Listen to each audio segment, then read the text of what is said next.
listen long enough, you can love me. I'll be just yours, you can hold.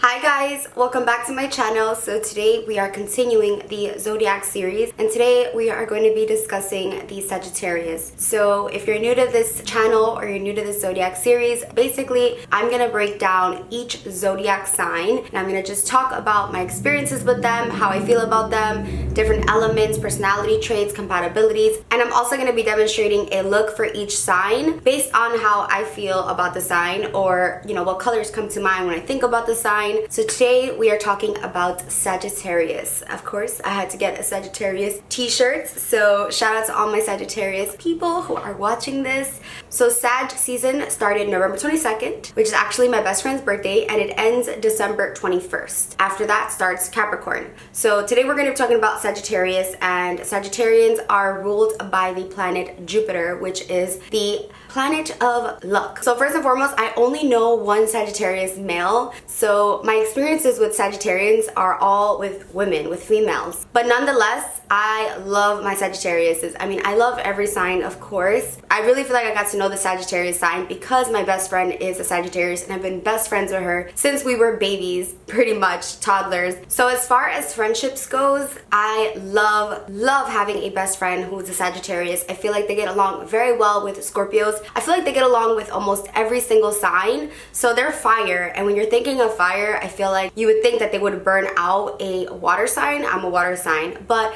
I feel like in friendships they are super cool. Sagittarius just have like this really like laid back, like lucky, positive vibe about them. Like they always know things are gonna turn out in their favor. A Sagittarius does not like to be controlled. They don't like being told what to do, when to do it, what to wear, where to go. They don't like that. They're like the free spirit, but not in a sense like an Aquarius, more so just like a rebel. I feel like when I think of Sagittarius, I think of a rebel, which is why I came up with this look. I've actually worn this look before. I had in mind the Zodiac series and I already knew this is the one that was going to represent Sagittarius. So I know it doesn't really go with the t-shirt. The t-shirt's green, but I love that Sagittarius people are so, I feel like they're out of worldly. Like whenever I talk to a Sagittarius, they're always thinking outside the box. Most of them really like animals, or they like philosophy, and they're just thinkers, but they're just free. Like I always joked around and said that Sagittarius people are like aliens because they're just so random and they're fun. Like they're just those types of people that you just want to be around. They say the weirdest things, the most random things, but they keep conversations alive. They keep things fun and lighthearted. They're not ones to really take things too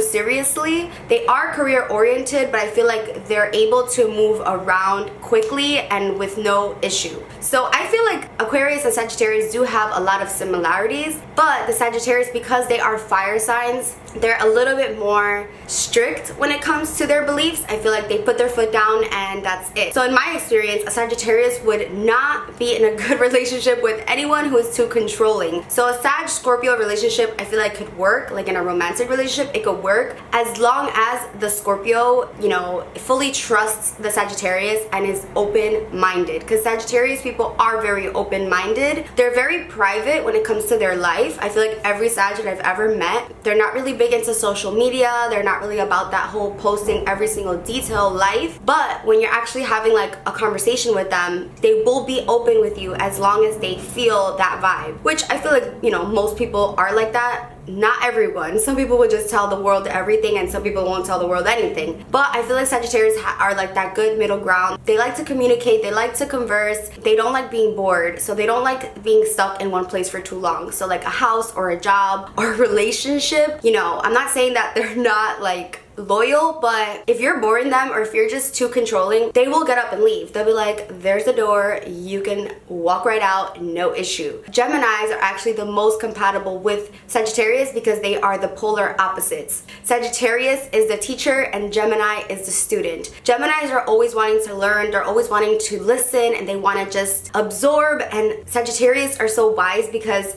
they do observe so much and they take so much in, and they are quick to adapt and learn through their experiences, so they can teach a Gemini so much. And a Gemini will never want to like control, well, not never, but they tend to not want to control people. So I feel like the Gemini and the Sagittarius just are literally matches made in heaven. They go perfectly because they always keep it fun, they always keep it spontaneous. A Gemini is very fun, outgoing, flirty, you know, they have their eyes open on everything, they like to experience new things, they don't like being stuck in one place. So they're kind of just, I feel like they're like the Joker. I don't know, like I always picture them kind of like running around. And then the Sagittarius is like, you can go as long as you come back, or I could go but I'll come back. So the symbol for the Sagittarius is the archer. A horse will always go back to a happy barn. Like they'll always, you know, walk away or gallop away, and they'll explore the world because that's what horses do. But as long as that barn is happy, they will return because that's where the food and the water is at, and they need that. So as long as that relationship or that friendship is fun and it's not too restricting or controlling, and there's trust there and there's fun stuff going on there, they will come back. The one Sagittarius guy that I do know, he's a friend, and he's a very jokester, but he has like this mature vibe about him. So he doesn't take things too hard, like he kind of takes life just easy, and it makes sense because they have luck behind them. Their planet is luck. So no matter what they do, they may not know it, it's not intentional, but they're doing things because they're like, it'll work out in my favor. So I really love that about Sagittarius. That's why I really vibe with my best friend. Like, you know, maybe we'll go a day without speaking because we're both busy, but when we come back, it's like nothing ever happened. It's never like this weird awkward tension between us. We just get along so well, and I feel like because she's so open-minded, she will never judge me. And I think Sagittarius people do not judge. Actually, I know someone who had a relationship with a Sagittarius, and it didn't work out because that person started controlling like their finances and controlling like how to dress or how to look, and that Sag was like, honey, not here. And then so you would think like, oh, so they don't like partnership, like they don't like, no, definitely not the case. That person actually moved on and got married right away, like shortly after. So it's not that they don't like commitment, it's that they know that they're not going to be committed to someone who's going to be controlling. That's so something that they're not going to do. And when I think of Sagittarius people, I think either the color red, because I think like rebel, but I also think like galaxy colors like black and blue and purple, because they're just always like in another space. And when you ask them something, I feel like they really think about it twice and then just blurt out something that's like really funny and like but makes sense. But one thing I will say, they seem super fun, and they're really fun and carefree and just outgoing, but they do have that temper that you do not want to cross. I've literally heard Sagittariuses, like when they've been ticked off or when you really push their buttons, which takes a lot to get to, I feel like, but they will show you like they were not playing around, and they will raise their voice, but it takes a lot to get there. It's not like just out of no reason, but I feel like they're patient, but then all of a sudden it's just wild. So you definitely don't want to cross one. It says here that their positives are independent, intelligent, honest, energetic, sincere, moral, positive, reliable,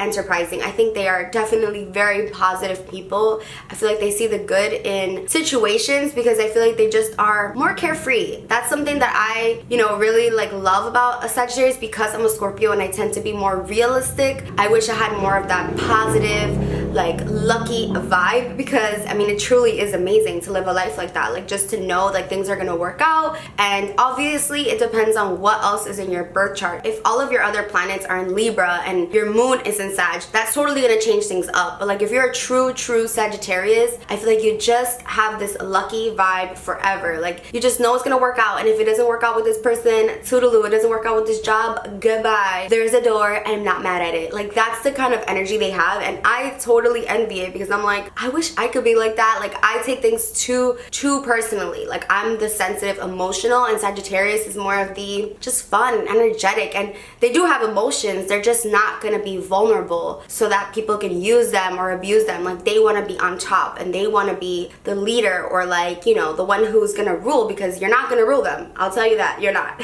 Sagittarians love to travel, they love to experience new things, they like going to new places. Like every weekend they don't mind going to a new restaurant or trying something new. They're really just fun people and they're very likable people. I don't feel like people would ever meet a Sag and be like, oh, like thrown off. And one other thing is that Sagittarians they tend to be artsy, or they tend to kind of have that to them. Like either they can paint, or they really have like an eye for an art or for animals. Like I said, I feel like every Sagittarius I've ever met, they're like obsessed with dogs. So I mean, I know a lot of people are obsessed with dogs, but like it's just something that I've noticed, male and female, they just have this like calling for like animals and just like cool things. Like they have a lot of facts, they like watching a lot of television shows, and they are very like picky when it comes to details. So a Sagittarius will speak up. Like they have this very blunt, rebellious kind of factor to them. So if they don't like it, like if they're getting their nails done and they don't like it, they will tell you. Where I am like so secluded in my emotions. Like I have so many, but I don't want to speak up about them, that I'm, like at that moment for like things like that, I won't say anything. But a Sagittarius will definitely be like, don't like it, or hey, I'm not really liking this in our relationship, like fix it or let's move on kind of thing. And it doesn't matter how many years, like they have like this really courageous factor to them. And I think it all goes back to Jupiter, and Jupiter being luck, and they're just like the lucky ones and they're the fun ones. And I think everyone needs a Sagittarius in their life. I feel like other signs who lack this courage or this like independence run to a Sag for advice. Like I've seen it so many times, and it's because the Sagittarius is like, listen, I'm fun, but don't cross me and don't control me, and let's just have a good time, like forever. Let's like build this. And also I've noticed that some Sagittarians don't like the idea of like marriage or having children. Like they kind of shy away. Like I've even had clients who were getting married and they're Sagittarians, and they'd be like, honestly, I didn't really think this was in the cards for me. Like I didn't want to get married, it just kind of happened. Where other signs are born like wanting and waiting to be married or get married to someone or find love, whereas Sagittarius is like, no, I don't really like the idea. Like they're not opposed to it completely, of course, but it's not something that they're like dying for, from what I've seen. So you let me know what you think. Are you a Sagittarius? You have a Sagittarius partner, or a friend that's Sagittarius, or a mom or a dad or a family member? Let me know your thoughts on Saggies, because I absolutely love them. I mean, I'm so happy that it was the second Zodiac that I've done, because I feel like I know them very well firsthand. And with this whole Zodiac series, like I love every single sign for different reasons. So I love Saggies because they're fun and they're like kind of similar to Scorpio but very different at the same time. So I think that's what really attracts me to them. So that's basically what I had to say about Sagittarius, the Zodiac sign. So I kept it simple and neutral on the lips, but the eyes are like this really cool like galaxy blue. You'll see the details more in the video, and it's like smoky, and I feel like they tend to like smoky eyes. So when I thought of Sagittarius, I knew I had to do this look. So if you would like to see how I got this look, then keep on watching. Hey guys, so I already have my brows filled in and I've already primed my eyes, so I'm just setting that with a white eyeshadow, and then I'm using a transition shade, just a nice light brown just in the crease area to help me blend things out later on. This is just going to map out my crease. Now I'm going into the Pat McGrath Subversive palette, and I'm using the deep shade. That's what it's called, and it's like a matte brown. It's very pigmented, so I'm using that on a MAC 221, and I'm just kind of carving out that crease. And to further blend that out, I'm going to use Melt Cosmetics Blur with a fluffier brush to really just blend those lines out. Now I'm going to go in with a black shade. So this one's like extreme black, that's what it's called. And I'm going to pat that all on my lid, and I'm really going to pack this on. So I'm going to be using a black shade underneath my metallic shade to really make it stand out and give it like a different shift. So I really wanted this to be smoky, but I wanted it to have like a galaxy feel. So I went over that with the Amethyst shade, and it's a really pretty blue on its own, but it has a purple shift when you move around. But I did want to add a little bit of that purple shade just right on top to give it just three-dimensional vibes. I did have a lot of fallout, so I'm just wiping that away. And then I'm just taking a brush with the black and brown shades, the one that I used before, back into the crease, and I'm using a MAC 224 brush, and I'm really just blending in circular motions, trying not to disturb the blue. I'm going in with MAC Nylon in my inner corners, really to brighten up. I feel like I can never miss that step. And now I'm using L'Oreal Voluminous Carbon Black Mascara. Marc Jacobs, of course, the only eyeliner that doesn't irritate my eyes. It's just a black one and I use it in my waterline. And then I'm taking a little bit more of that brown right on top to blend. For primer, I use the Smashbox Primerizer to really hydrate, and then the Farsali Unicorn Essence as kind of like a sticky base for my makeup. For the lashes, I'm popping on the Iconic Minis. So they're not the Iconic Lights. These are House of Lashes Iconic Minis. So they're already pre-cut. So if you have shorter eyes, these are perfect for you. I line them just with NYC Black Liquid Liner. Not doing a wing. I'm just kind of tracking that line so that you don't see the lash band. And then for foundation, I'm using the Hourglass Vanish Stick. Now this shade was a little bit too kind of like greenish yellow for me. I believe I'm using the shade Sand, but it does work out in the end. So I'm just applying that and then I'm buffing that out with a MAC brush. I really like a brush with this thick foundation because I feel like I get the most flawless look and it really buffs the foundation in.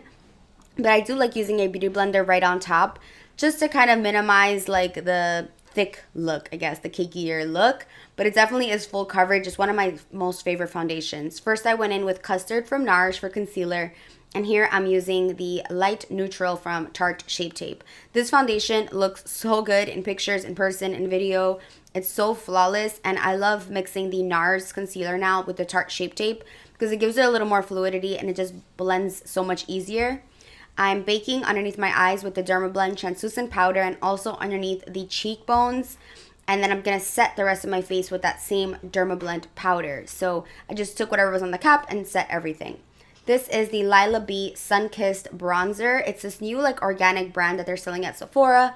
I really do enjoy it. I really like it. It blends out really nicely. And yeah, I mean, it just looks great. I feel like it looks better than like my usual bronzers because I'm kind of fair. I use that same black eyeliner on my waterline, and then I'm taking that black shadow as well as the blue shadow, the amethyst, right underneath my eyes. So same thing that I did on top, I did on the bottom. I put a little bit of a purple right in the middle as well, just mimicking everything that we have on top. For my brows now, I'm going to just finish them off with the Benefit Precisely My Brow Pencil in shade number 5. And I really like doing this at the end of my makeup because I feel like they kind of get lost in translation with the foundation and blending and the bronzers, so I still like to go back to them. And then I also like to conceal the tops, really clean everything up, make it nice and crispy, and then I just like to set that with powder. And here I am contouring my nose. I'm using the JD Wady 180 Luxie brush, and I'm just using that same Lila B bronzer, and I'm just lightly contouring. I'm setting my brows with the Anastasia Clear Brow Gel because this really makes a huge difference. And then I'm going to highlight with the Hourglass palette. This has been my go-to highlight. I really like that it just looks like skin and it just looks so shiny and dewy. I'm obsessed. I put that on my nose and I also applied a little bit onto the inner corners. First I went in with Girlactik Bashful. I did get my lips filled and I will have a vlog on it. So that's why my lips look a little more plump in this video if you're noticing here while applying my liquid lipstick.